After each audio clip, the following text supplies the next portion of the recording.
Drop it.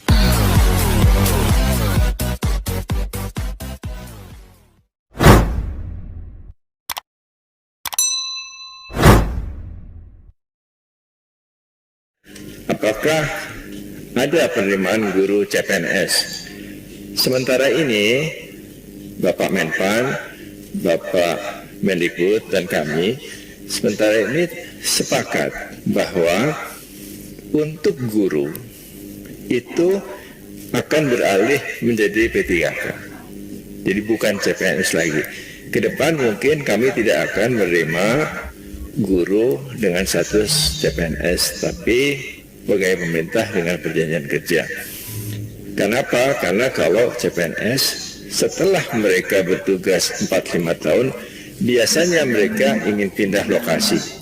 Dan itu menghancurkan kemudian sistem distribusi guru secara nasional. 20 tahun kami berusaha menyelesaikan itu, tapi tidak selesai dengan sistem PNS. Jadi ke depan ini sistem ini akan diubah menjadi P3K. Demikian juga untuk tenaga kesehatan, dokter, dan lain-lain, penyuluh itu juga akan statusnya P3K. Sebenarnya best practices di negara-negara maju juga melakukan hal-hal yang sama.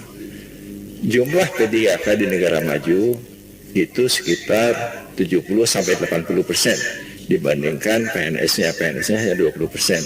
Dan untuk hal-hal yang bersifat pelayanan publik, status kepegawaian para penyelenggaranya adalah P3K. Jadi ke depan ini jumlah P3K di Indonesia harusnya akan lebih banyak dibandingkan jumlah PNS. Demikian yang dapat kami sampaikan, Pak Menteri. Izin kami meneruskan, Pak, pertanyaan lanjutan, dan berdata kami saat ini tercatat ada 580 yang sedang melihat akun YouTube Kementerian Pan-RB. Pertanyaan kelima dari Furkan, guru honorer di Kalimantan Timur. Apakah kedepannya guru yang telah menjadi PPPK bisa mengikuti seleksi CPNS walaupun masih terikat kontrak sebagai PPPK? Pertanyaan keenam dari Carlos, Suara Pembaruan.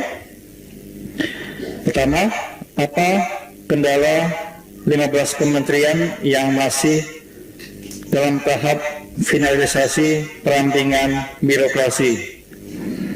Yang kedua, tahun ini ada 14 lembaga non-struktural yang dibubarkan atau diintegrasikan. Apakah kebijakan ini masih akan berlanjut di tahun depan? Kemudian pertanyaan ke-7 dari Nikolaus Harbowo, Harian Kompas. Yang pertama kepada Bapak Kepala BKN. Dari data BKN hingga saat ini, berapa ASN terpidana korupsi dengan putusan inkrah dari pengadilan yang masih bekerja? Karena hal ini membebani anggaran.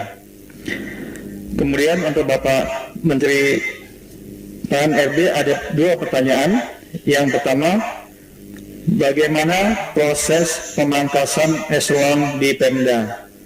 Sejauh ini prosesnya sudah sejauh mana? Kapan target selesai dan apa kendalanya? Yang kedua, bagaimana perekrutan 1 juta guru PPPK agar terbebas dari paham radikalisme dan intoleran? Karena perekrutan harus ketat dan hati-hati selayaknya rekrutmen CPNS. Mungkin sementara 3 pertanyaan ini, Pak, yang nanti akan kami lanjutkan. Terima kasih.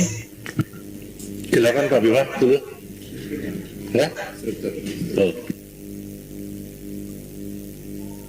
Sudah masuk.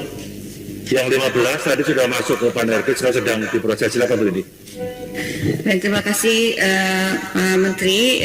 Jadi berkaitan dengan masih terdapat beberapa KR yang masih dalam proses perampingan.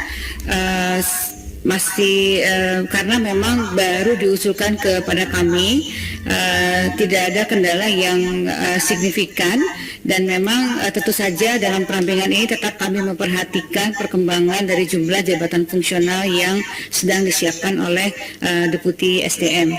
Kemudian selanjutnya yang berkaitan dengan lembaga non struktural, memang pada tahap yang kemarin baru kita lakukan yang kepada lembaga-lembaga non struktural yang dibentuk berdasarkan peraturan presiden. Tentu saja perampingan-perampingan lembaga non struktural ini akan terus dilanjutkan, dan masih beberapa tersisa yang disesuaikan dengan atau didasarkan oleh peraturan pemerintah dan undang-undang, dan nanti kami akan melakukan pengkajian lagi kepada lembaga-lembaga non struktural yang memang didasarkan kepada peraturan perundang-undangan. Bagaimana mengenai proses pemangkasan di Pemda? Saat ini Menpan sedang berkoordinasi dengan Kementerian Dalam Negeri.